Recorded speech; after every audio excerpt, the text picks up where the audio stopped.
Good morning, Unity of Palm Harbor. Good morning, visitors. Good morning, regulars. Good morning, you beautiful spirits. I want to share a little bit about Myrtle Fillmore this morning because I know there's a number of people going through a challenge. And I want to open up our consciousness to receive a message, healing, wholeness, grace, and to know that wherever you are along your spiritual path, you are already in the divine perfection of wholeness. So I'm going to open up the door and I'm just going to share directly a few of Myrtle's words. And for those of you who may not know, she is the co-founder of Unity.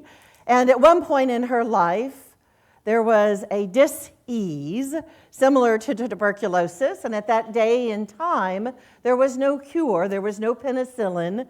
All you had to do was live with the limitations of what that might look like. So today we know science is brilliant, that we ourselves also hold the magic to our own healing, and that we can go within and ask for our guidance. No matter what is said in the outer world, always go in for your guidance. So this is what Myrtle has to say. When someone comes to us who has had a doctor diagnose his illness, we ask him to turn from the doctor's opinions and verdict and cease to think of the name the doctor gave to the condition that existed at the time of examination and treatment.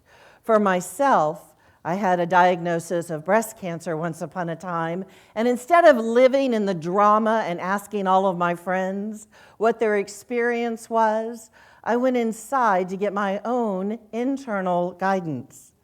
Myrtle says, we ask him, the individual, the her, the him, to cast out the assumption that this condition would not be changed or done away with, just as one would refuse to hold to and think of some unworthy and untrue thing that might have been spoken as this individual walked down the street. So when we go inside and we ask for these answers, when we're open to receive that divine guidance, it is always provided for us.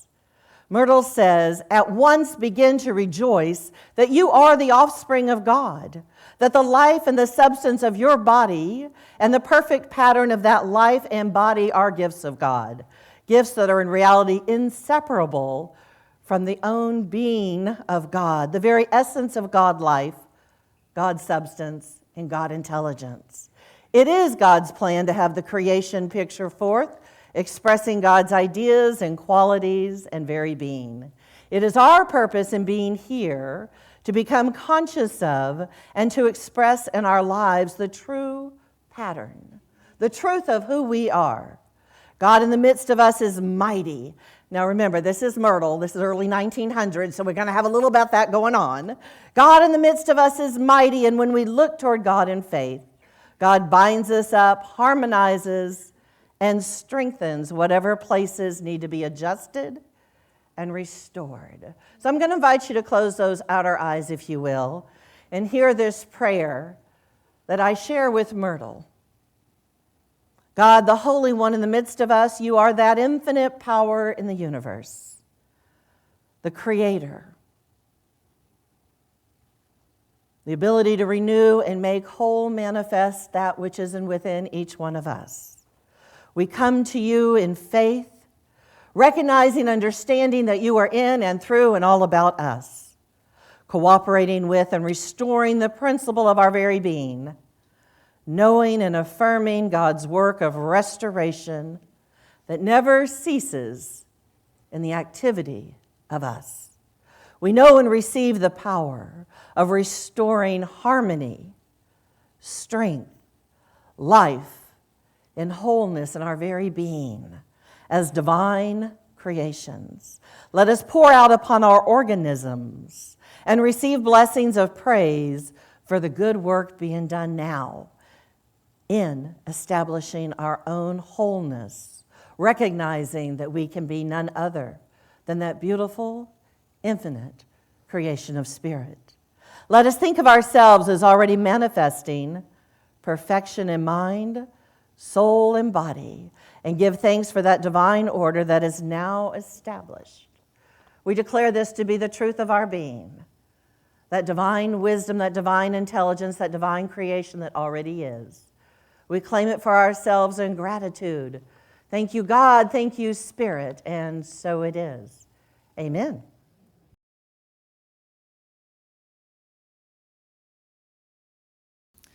In this sanctuary, we know that well-being begins from within. Let's turn our attention inward, honoring the truth that the clearer our inner waters become, the more freely our spirit can flow through us into the world around us. I want to talk to you about self-regulation. It's not just a practice. It is a practical discipline that adds value to our spiritual pursuits. It's the ability to pause, to breathe, and to choose each next moment with conscious intention. This is self-awareness, and I hope that you come to use some of these techniques in your day-to-day after stay. It requires no special equipment, only a willingness, a breath, a heartbeat, a quiet few seconds of awareness. Whether you are greeting the sunrise, preparing dinner, or holding space for another soul, these tools travel with you because they arise from within you.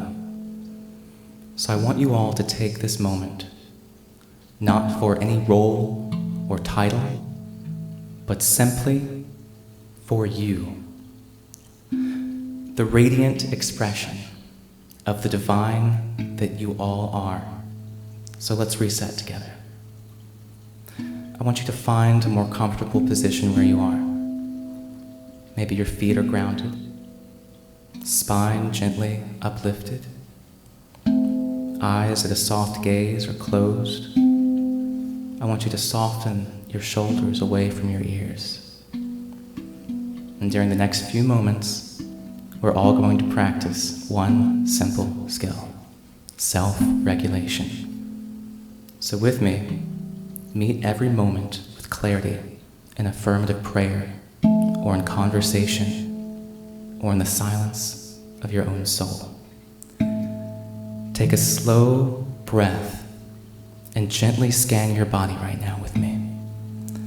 Do you notice any tightness in your belly, in your jaw, in your shoulders, or your hands?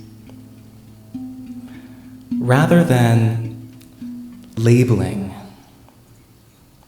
these sensations as bad, I want you to greet them as sacred signals.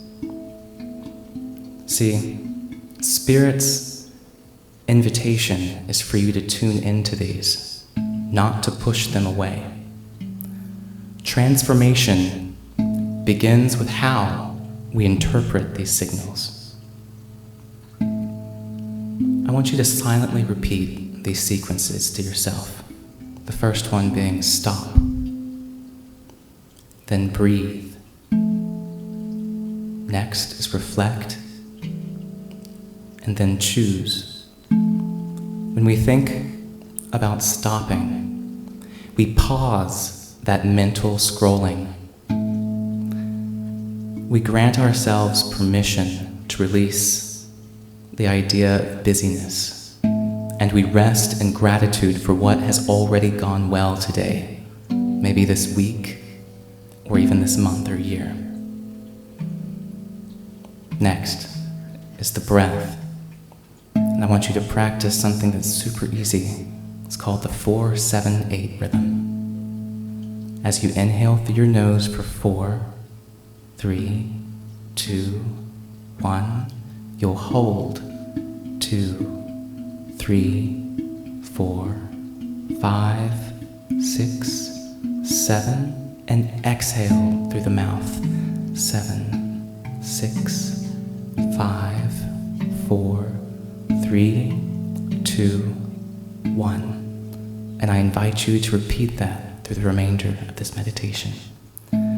3, 3 cycles like this at any point in the day allow your nervous system to transition from that fight or flight to a sense of rest and digest. This reminds our body and our mind that it is safe for that spirit and oneness within us to be free. Let's move on to reflect. Observe those thoughts and feelings, drifting by like banners or streams of light. No judgment, only observation. I want you to become the teacher and the student of your own experiences, that you allow patience to open new perspectives. And last is to choose from this centered place that you've brought yourself to. You get to decide your next move with intention rather than impulse. Feel that true spiritual authority and power within you return to every part of your essence. I want you to know that guided awareness can start through the crown of your head to the brow, between your eyes, your jaw, down to your throat, shoulders, into your back, to your hip, knees, and feet. And yes, you can wiggle those toes and fingers, or even your whole body a little bit. Wherever that tension or that unease may reside, you can breathe into it using the technique we talked about earlier, that 4-7-8. You can imagine often either a light or a cool sip of spring water, whatever it may be for you. Breathing into that space of unease and cooling and releasing that tension. Your body is a temple. It is an oasis. And this is a real-time guidance to take notice of your body, mind, and soul. I want you, with your next inhale, to picture drawing in maybe fresh mountain air.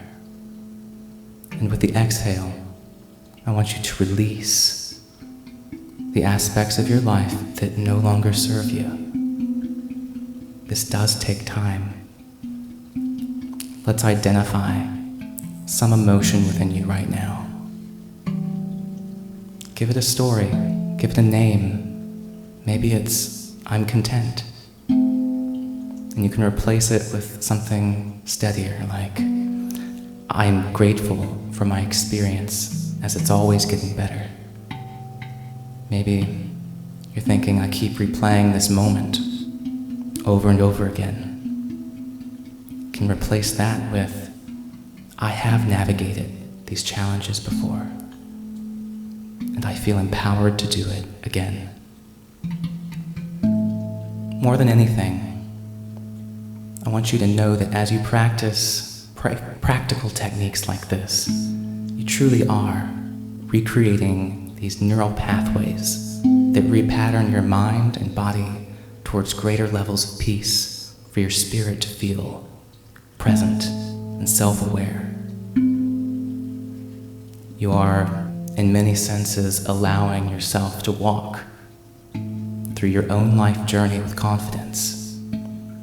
And I want you to know that as we're all breathing here today, we're synchronizing with countless others, not only in this room, but with those around our community and beyond into our city, our state, and our nation. I want you to envision these as ripples that link your heart to the other hearts around you, and that they bless the families and workplaces and the wider world around us. And as you return to this room, remember the core values that we hold in unity, such as love, wisdom, strength, zeal, order, release, life, understanding, will, imagination, and even power. That power from within you. Every breath can truly polish each of these faculties within you. I want to also say that emotional stability and self-discipline and flexible thinking, these aren't abstract. They're living assets that you bring to life with every affirmative prayer, every connection you make here and in the world, through every sacred task. As you come back to this present, this self-aware version of you, I want you to know that each of you are a beloved expression of the divine mind that connects all of us. Peace, blessings on your journey, and so it is. And that was beautiful, Hazel and Johnny up here. If you're not familiar with both of them, magical artists in their own way, and that we are doing a month-long full of self-awareness because we are working with Hazel as he is preparing through his SEE classes so we can apply to ministerial school. So each and every one of you are on the path with him. Yes. And so I love that you did that whole thing right there. I'm like, I could sit down now or just do 10 minutes because you kind of stole some of my thunder. We're working with the book Conscious Living by Gay Hendricks, and that was very well done. Thank you. And then, of course, we have Van and Amelia doing our music over here. Yes. So we love the collaboration. We love when people come together and they say yes. And sometimes we say yes and we have no idea what we're even saying yes to. So the Zen master is standing with his student, and his student says to the Zen master, well, where do I start on this path of illumination? And the Zen master says, listen, what do you hear? And you hear the trickling of the water. And the student says, I hear the trickling of the water. And the master says, start here. There's no place else you can start than the absolute place where you are. There's no magic to get to. It's that journey that involves us along the way. And we have the opportunity to invite in others on that journey. And sometimes I look at the differences, and then I think we're just all taking our own sweet time along our journey to get to that same destination. Because as Judith alluded to earlier, we're going to get there. We're all going to get there. It just depends on how you're going to get there. So when we're beginning to look and uncover and develop our own self-awareness, starts with self. It begins with the self. So I want to share some of the thoughts of Gay Hendricks, specifically so we all help Hazel get through his class. Gay Hendricks says this, ultimately loving yourself takes you beyond acceptance, prizing, and valuing to a realm in which your essence is absolutely equal and seamlessly connected to the essence of others and the universe.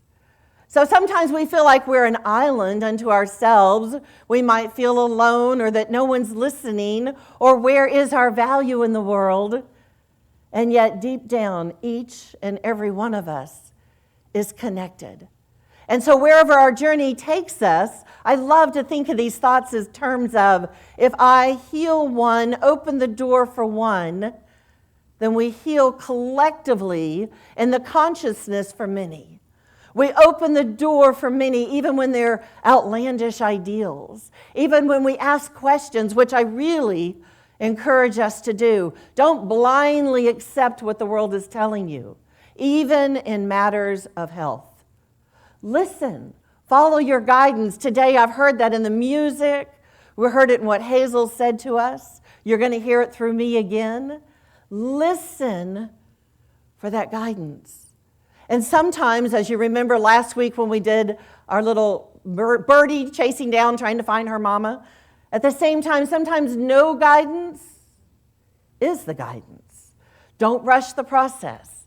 It's okay. It will come. So the first thing we want to do is pay attention to what's going on in our world. And recently, I was in the Houston airport, I've been in the Atlanta airport, I've been in the Tampa Bay airport, and I was just sitting there, watching the hustle and bustle of people trying to catch their flights, and that little child who topples over the stroller, and that kind individual who wheels somebody in a wheelchair to the front gate. And I just listened. The awareness of where everybody is in their life. If you will listen, they'll tell you. Sometimes it's crazy, it's chaotic, and some people are still and quiet. And in the midst of what appears to be chaos, they're doing just fine. They found that peace, that internal place of solitude, gratitude, that mystery magic that I'm okay and you're okay. And when it appears different, you can do that 4-7-8 breath. It's going to make me hyperventilate. I'm going to have to put a few breaths in between. But I thought that is beautiful.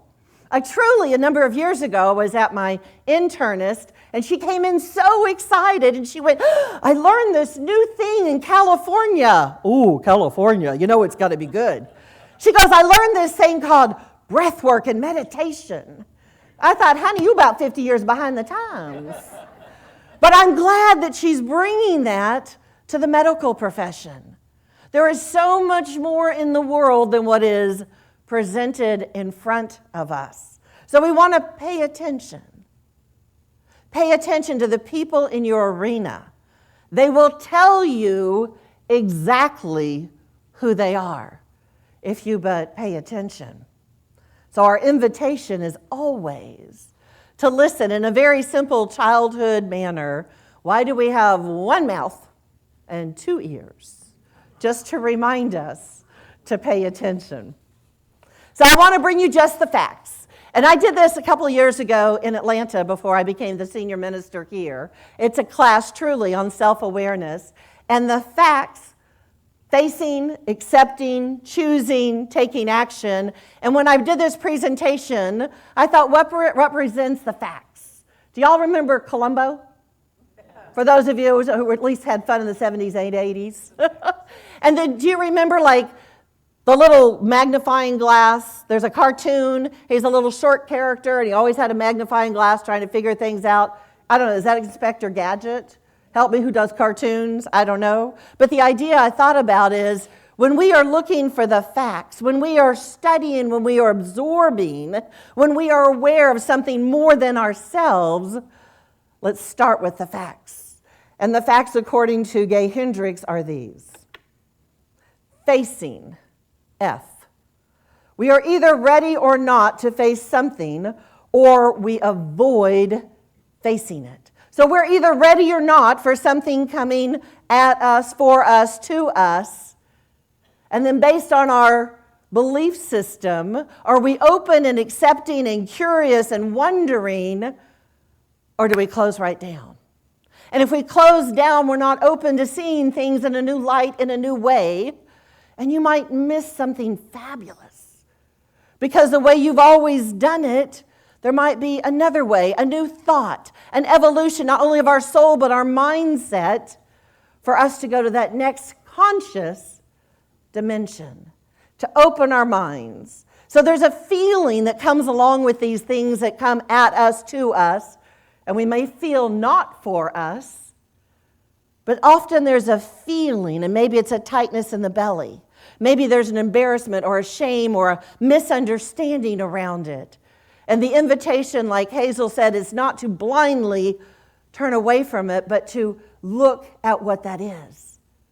Why am I uncomfortable? What is it about this teacher for me that makes me feel guilty or not in my highest good? So what is it that we can have an opportunity to heal? For we know what we resist, persist. You're going to get it again. You're going to get it again. So let's clear it out the first time. Let's be clear and current. Let that water of emotion flow in and through us. And sometimes it's not so easy. We recognize that. But how many times do you want to do it? How many lifetimes do you want to come around with some of those same great teachers that may not have been so fun? Maybe we can release them gently, lovingly, with empathy, understanding that sometimes those great big lessons that are so tough, they make us independent. They make us see for ourselves the qualities within us that are strong, that are healthy, that are good and nurturing, but we wouldn't have known otherwise if we allowed someone else to do all the work for us. The other one is facing our truth. Is it a truth that we do not want to face? Remember the 4 agreements? Have you made an agreement and you are not holding up to your end of the agreement? And you know what those agreements are. You know what you're willing to do, and I will say, let your yes be yes, and let your no be no. Do you know no is a full sentence? Let me share with you. Once upon a time when I first got divorced, and he would come into the house and check my calendar. Well, I wrote all my bills up on the calendar. I wrote all my events up on the calendar. So I went to counseling. I'm like, this is really disturbing my peace.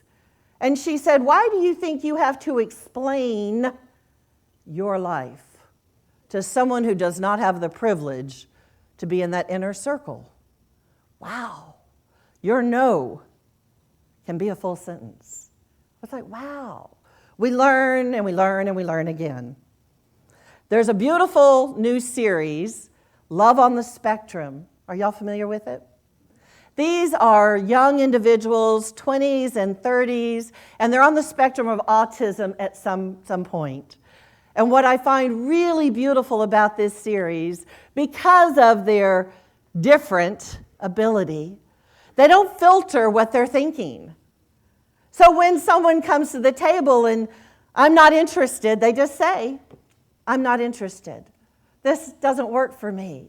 They don't say it in a mean way. They don't push them aside. They're just, this isn't what I want. And so y'all know I do a little TikToking at 3 a.m. And some of the TikToks have brought these beautiful other individuals in their 20s and 30s of different ranges and socioeconomic backgrounds, and obviously in the dating arena. And they're like, how nice, how authentic would it be if we just went to dinner with somebody or had a drink or a coffee and said, no offense, but this isn't working for me. Like, why waste the time to continue? But they're so gentle with the way they say it. They're not out to hurt or be anything different than who they are. They just simply say it. And a lot of us tiptoe around those difficult conversations. Whereas if we were to speak our truth and speak it quickly, maybe there would be less misunderstandings, less confusion. That when people speak to you, when they're your friend, when they know you, they know that you are authentically that person, that you will not hide from the difficult conversations, but in fact with empathy, maybe even a tenderness. You will just tell them the way it is, in a way that doesn't scare people or push them against a wall or make it so they want to fight back. What if you just said, I don't like this kind of coffee? It's just not my thing. How much easier would it be for us to communicate with one another and create a more harmonious path?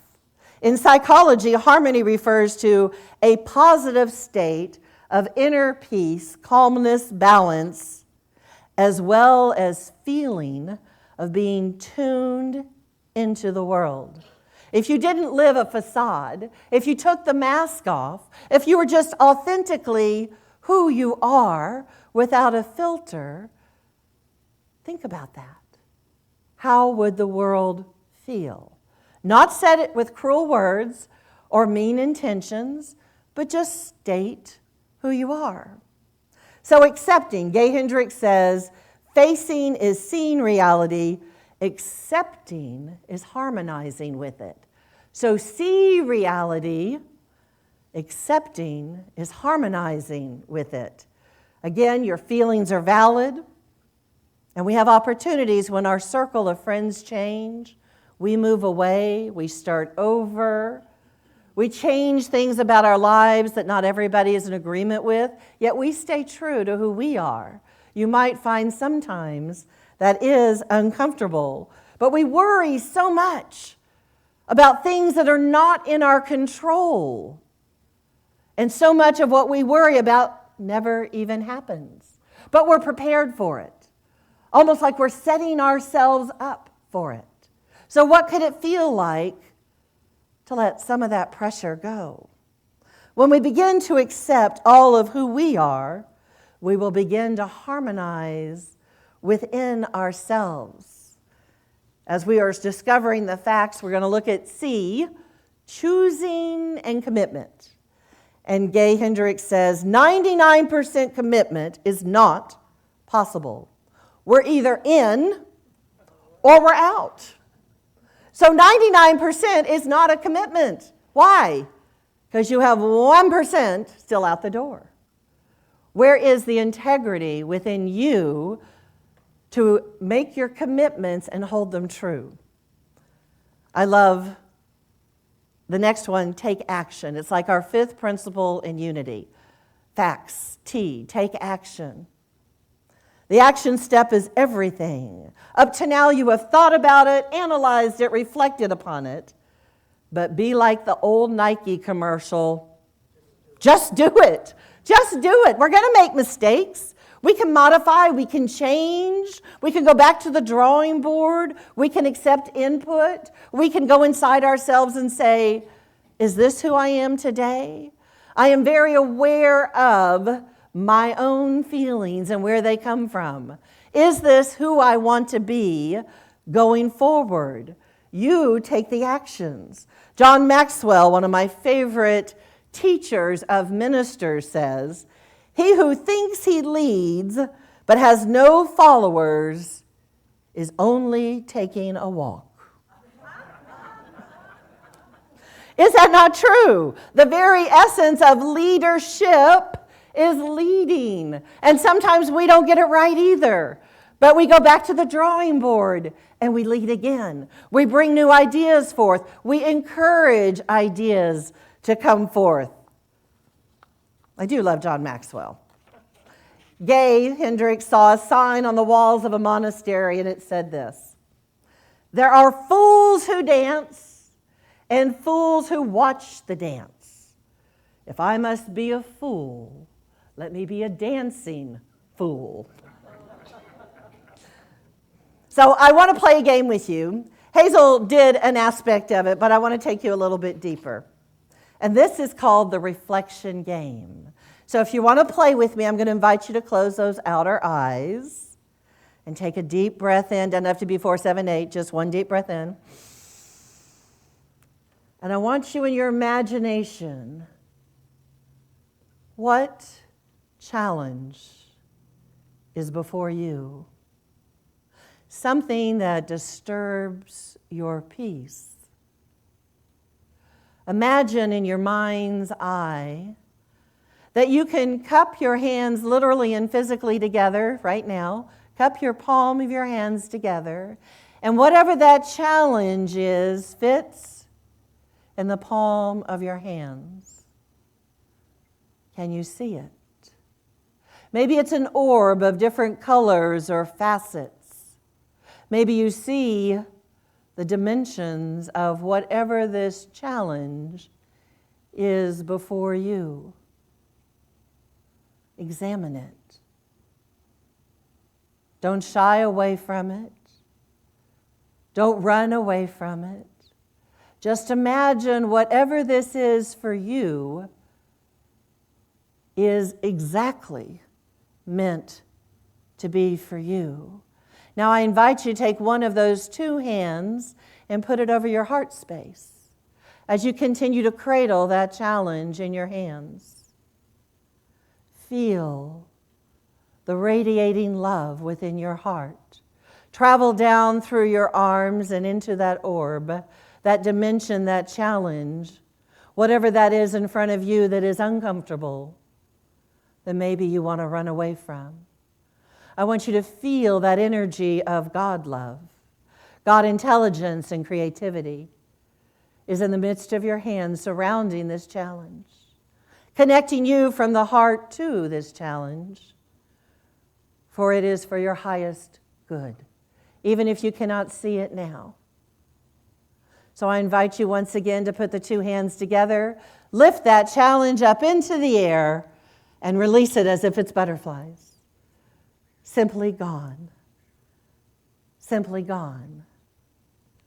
You have not run away, but down in our heart of hearts where we are all connected, we have released anything unlike love. We have released the challenge. It has served us. We honor the challenge, and yet we are also able to release it. So coming back into this space, I invite you to repeat these words after me. I am whole. I am healthy. I am. And so it is. Amen. So our children are biting at the bit to come see us. So I will invite them forward.